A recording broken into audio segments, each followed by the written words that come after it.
Quand on dit qu'il faut se préparer à un choc face à la Russie, c'est un message d'abord politique qui a été délivré par le chef d'état-major des armées parce qu'il avait l'autorisation, était commandé, je dirais à mon avis, plutôt par l'Élysée sur un sujet d'une Ce que vous nous dites, c'est qu'un chef d'état-major, il ne prend pas la parole ça. Non, parce qu'ils sont astreints à un silence absolu. J'ai d'ailleurs écrit sur la culture du silence dans les armées. Et quand le chef d'état-major, que ce soit l'actuel ou Thierry Burkhardt qui cause, c'est parce que l'Élysée a dit il faut qu'il y ait un militaire qui cause aux Français.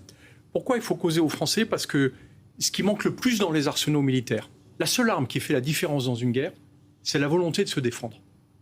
Or, aujourd'hui, on vit dans une société qui, depuis des décennies, comme toutes les sociétés européennes, a été persuadée... A recueilli les fruits de la paix. Les mots d'Olaf Scholz, on a cru qu'on n'avait plus d'ennemis.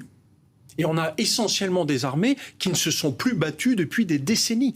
Il n'y a que l'armée française et l'armée britannique qui ont continué à s'impliquer dans des opérations extérieures qui ont souvent été très critiquées, mais qui ont gardé une expérience du combat, comme les États-Unis, et qui fait que le jour où on dit à des militaires français qu'il faut aller se battre à tel endroit, ça n'est pas étonnant. Pour la société, c'est un choc, parce qu'on lui a fait croire qu'il n'y avait plus de guerre, alors qu'on a participé à 34 guerres depuis la guerre d'Algérie, qui d'ailleurs ne s'appelait pas guerre. Opération militaire spéciale, je crois. Enfin, pardon. S'il nous rappelle des mots utilisés dans 3-4 ans, par la Russie. Quand on dit dans 3-4 ans, il faut être réaliste. C'est parce que l'armée russe, aujourd'hui, elle est exsangue.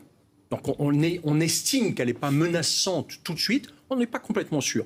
Mais c'est surtout parce que la défense européenne n'est pas prête. Et là, j'en viens au dernier point qui, pour moi, est le plus important.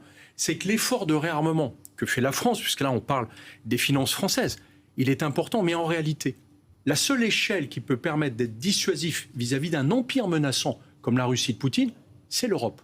Et ce qui manque sans doute dans nos débats aujourd'hui, c'est quels sont les programmes qui vont nous permettre de construire une défense pour toute l'Europe. Parce que la France toute seule, elle ne peut pas se défendre face à la Russie.